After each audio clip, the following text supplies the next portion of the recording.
요한복음 29번째 시간입니다. 네, 오늘은 요한복음 6장 41절에서 51절까지의 말씀, 하늘에서 내려온 살아있는 떡이라는 제목으로 여러분과 말씀 나누겠습니다. 예수님은 자신을 하늘에서 내려온 빵이다, 떡이다 라고 선포하셨습니다. 이 표현은 당시 유대인들에게 충격적인 선언이었죠. 지금도 마찬가지입니다. 네, 그들의 반응은 거부와 불평이었습니다. 왜 그들은 예수님의 말씀을 받아들이지 못했을까요? 그리고 예수님은 그들의 불평에 대해 어떻게 답하셨을까요? 오늘 본문을 통해 우리는 구원과 믿음, 그리고 영생의 비밀을 다시 한번 깊이 생각해 볼 수 있습니다. 살펴볼 수 있습니다. 이러한 내용의 오늘 말씀 함께 보시겠습니다. 네, 오늘 말씀은 오병이어 사건 직후에 주어진 말씀이죠. 예수님은 떡 5개와 물고기 2마리로 5천 명을 먹이셨습니다. 그 놀라운 기적 이후에 사람들은 예수님을 떡 주는 분으로만 찾기 시작했죠. 네. 배부름을 경험했기 때문이죠. 그리고 그 배고픔을 영원토록 채워줄 그러한 물질적으로 채워줄 그러한 예수님을 고대한 것이죠. 하지만 예수님은 썩어 없어질 양식이 아니라 영생하도록 남는 양식을 말씀하십니다. 그리고 오늘 본문 말씀에서는 그 영생의 양식이 바로 자신이다라고 선언하시죠. 이때 유대인들의 반응은 불평과 수군거림이었습니다. 그들은 예수님의 말씀보다 예수님 대신보다 자신들의 상식과 경험을 더 신뢰했습니다. 네, 예수님의 말씀을 받아들이기 위해서는 단순한 논리 이상의 하나님의 은혜와 깨달음이 필요하다라는 것을 우리는 본문 전체를 통해 알 수 있게 됩니다. 유대인들은 예수님의 말씀에 수군거렸다라고 기록되어 있죠.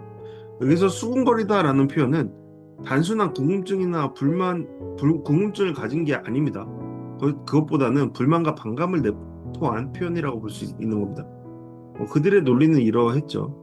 저 사람은 요셉의 아들 예수 아닌가? 그의 부모를 우리가 알고 있지 않은가? 그러니까 뭔가 안다라는 겁니다. 자신들의 생각, 자신들의 느낌적인 느낌으로 뭔가 안다라는 겁니다.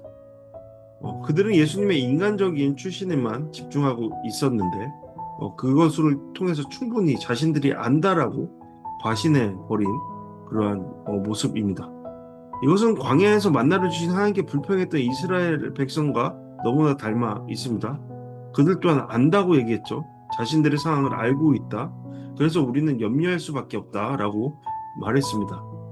실상 그들이 광야에서 한 것은 없습니다. 불평과 불만 밖에는요. 그럼에도 불구하고 그들은 계속해서 안다라고 주장을 했죠. 이 말씀 속의 유대인들 또한 마찬가지였습니다. 우리 또한 마찬가지죠. 우리도 뭔가 안다라고 얘기합니다. 그렇다면 뭘 그렇게 잘 알고 있습니까? 그들의 불평은 단순히 예수님을 향한 것이 아니라 하나님께서 주신 구원의 길 자체를 거부하는 행위였습니다. 그러니까 굉장히 위험한 것이죠. 그러니까 자신들의 무지가 자신들을 어떤 방향으로 이끄는지조차 모르는 상태였다. 어리석은 상태였다라는 것을 알게 합니다. 왜 그렇죠? 그러한 예수님을 대적하는 길 자체가 자신들을 망하는 길로 이끄는 것이었기 때문이죠. 이러한 그들에게 예수님은 서로 수군거리지 말라라고 말씀하십니다. 답이 안 나오니까요. 똑같은 그런 수준에서의 그런 수군거림 속에서 무엇을 얻겠습니까? 계속된 악화된 상태만을 그들이 얻게 될 것이죠. 예수님이 이어서 말씀하십니다. 나를 보내신 아버지께서 이끌어 주시지 않으면 어느 누구도 내게로 올 수 없다. 예수님의 말을 들어야 되죠. 이 소리에 귀를 기울여야 합니다. 그것이 지혜입니다. 이러한 예수님의 말씀은 매우 중요한 복음의 원리라고 볼 수 있습니다. 구원은 인간의 의지나 노력만으로 얻어지는 것이 아닙니다. 여러분, 우리가 어떻게 우리를 구원할 수 있겠습니까? 여러분, 우리의 형편없는 의지와 우리의 그 일시적인 노력, 금방이라도 지쳐버리는 그러한 노력, 그것을 믿고 어떻게 우리는 구원을 이룰 수 있겠습니까? 오직 하나님의 주권적인 은혜와 부르심, 용서, 은혜를 통해 우리는 구원을 이룰 수 있는 것이죠. 하나님이 이끄시는 사람만이 예수님께로 오고 예수님께 나온 자는 마지막 날에 반드시 부활하게 됩니다. 모든 구원의 은혜가 주님의 손에 달려있다. 주님의 능력에 달려있다는 것을 우리는 알아야 하죠. 그것이 지혜입니다. 예수님이 이어지는 말씀을 통해 이사야의 말씀을 인용하십니다. 그들은 모두 하나님의 가르침을 받을 것이다. 네, 그들이 누구죠? 예수님의 참된 제자입니다. 예수님을 예수님으로 알고 따르는 자입니다. 그런 자들은 하나님께 배우는 사람들이죠. 하나님께 배우는 길은 곧 예수님을 통해서만 열립니다. 오직 예수님을 통해서만 열리는 겁니다. 예수님이 이렇게 말씀하십니다. 아버지를 본 사람은 없다. 오직 하나님께로부터 온 자, 곧 예수님만이 아버지를 보았다. 즉 아버지를 보신 분은 예수님밖에 없기에 그 보신 분을 통해 우리는 하나님께 나아가는 길을 경험하게 되는 것이고, 그 길을 통해서 우리는 구원의 길로 나아갈 수 있는 것이죠. 즉 하나님을 아는 길을 예수님을 아는 길과 같습니다. 그것밖에 없습니다. 예수님을 거부하면서 하나님을 알 수는 없는 것입니다. 그것이야말로 진정 불가능한 것입니다. 예수님은 다시 한번 강조하십니다. 나는 생명의 빵이다. 나를 믿는 자는 영생을 이미 가졌다. 그리고 만나와의 차이를 설명하시죠. 광야에서 이스라엘 조상들은 그들이 먹었던 만나는 육체의 생명을 잠시 유지시켰지만 영원한 생명을 주지 못했습니다. 쉽게 생각할 수 있죠.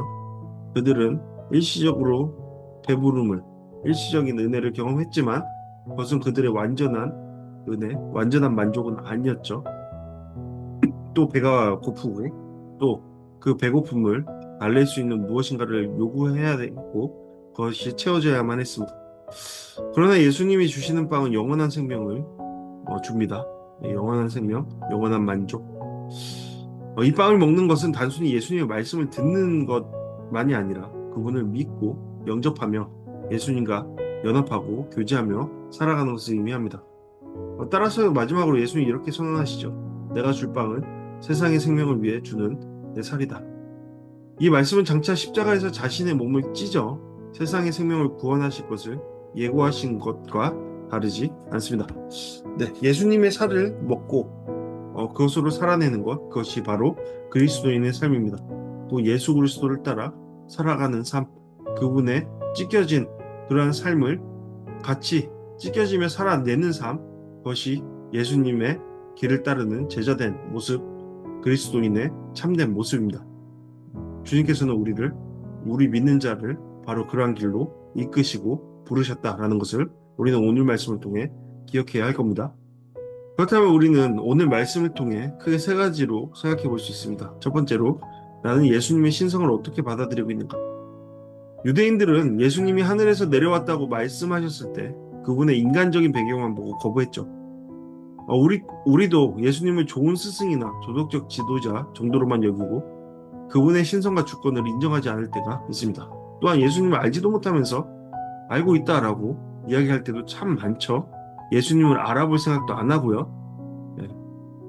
예수님은 단순한 역사적인 인물이 아니라 영원 전부터 계신 하나님의 아들이십니다. 그분의 말씀과 요구는 단순한 조언이 아니라 생명과 영생을 주는 명령입니다. 나를 따르라 하시는 명령입니다. 따라서 예수님의 신성을 믿는다, 예수님의 하나님 되심을 믿는다라는 것은 예수님의 권위를 인정하고 예수님의 말씀에 순종하는 삶으로 이어져야 마땅합니다. 그런 삶으로 우리를 부르셨습니다.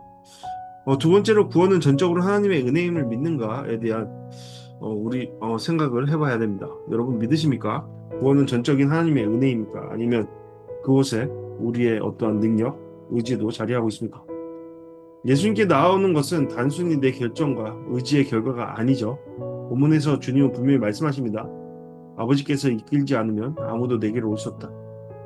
여러분, 우리가 믿게 된 것은 하나님의 부르심의 주권적 부르심이 있었기 때문입니다. 전적인 은혜입니다. 우리가 한 게 뭔가요? 계속된 거부 아닙니까? 계속된 도망침 아닙니까? 이 사실을 인정할 때 신앙생활에서 교만이 사라지고 감사가 자리 잡습니다. 그리고 남들을 함부로 폄하하거나 함부로 대하지 않죠. 왜요? 너나 나나 비슷하기 때문이죠. 아니요. 더 못하기 때문이죠, 우리가요. 또한 아직 믿지 않는 사람들을 바라볼 때 설득이나 논쟁만이 아니라 하나님께서 그를 이끄시도록 기도하는 일이 중요하다는 것을 깨닫게 됩니다. 네, 우리가 하나님의 구원이 전적인 하나님의 은혜임을 믿는다고 했을 때 우리는 바로 기도할 겁니다. 기도할 겁니다. 다른 이들을 위해. 그들 또한 이러한 믿음의 자리로 나올 수 있도록 기도할 겁니다. 만약에 여러분들에게 그러한 기도가 없다면, 주변의 많은 이들과 똑같은 모습을 취하고 있다면 여러분들의 구원의 상태를 다시금 점검해 봐야겠죠. 물론 그것이 여러분들이 구원을 받지 않았다라는 것을 의미하는 것은 아닙니다. 구원을 받았다면 거기에 마땅한 행위를 나타내 보이셔야 할 것입니다. 그것이 열매이죠. 마지막으로 세 번째로, 나는 날마다 하늘의 양식을 먹고 있는가 생각해 볼 수 있습니다. 광야의 만나처럼 세상의 양식은 잠시 우리를 채우지만 영생을 주지 못합니다. 그럼에도 사람들은 여전히 광야의 만나만을 추구하죠. 예수님이 주시는 하늘의 양식, 곧 그분 자신을 먹는다라는 것은 말씀과 기도, 예배와 순종을 통해 예수님과 친밀히 교제하는 것을 의미합니다. 여러분, 여러분들의 삶 속에 주님의 말씀이 있습니까? 그것이 어느 정도 순위를 차지하고 있습니까? 어느 정도 비중을 차지하고 있습니까? 그것이 가장 우선시되는 것이 그리스도인의 삶이죠. 그것이 참된 믿음을 가진 자의 삶입니다. 왜 그렇죠? 주님의 말씀을 먹는 삶이 흔들리면, 우리의 믿음이 흔들리고, 우리의 믿음이 흔들리면 우리의 삶은 흔들린다라는 것을 기억하기 때문이죠. 여러분, 우리는 단순히 주일 예배만 드리는 것으로 충분하지 않습니다. 하나님께서 주신 복된 날, 하루하루의 삶 속에서 예수님을 내 영혼의 주된 공급원으로 삼고 그것으로 살아내야 합니다.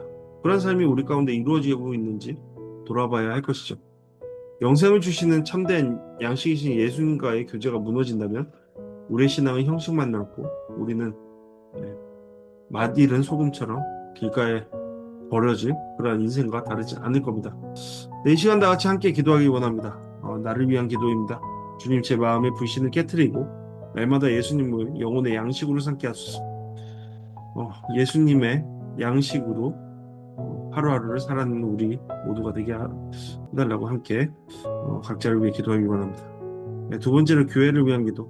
우리 교회가 세상의 양식이 아닌 하늘의 양식을 추구하는 것을 통해서 만족하는 교회 되게 하소서. 마지막으로 한 사람을 위해 기도하기 원합니다. 하나님, 그 한 사람을 주께로 이끄시고 그 또한 영생의 기쁨을 누리게 하여 달라고 함께 기도하길 원합니다.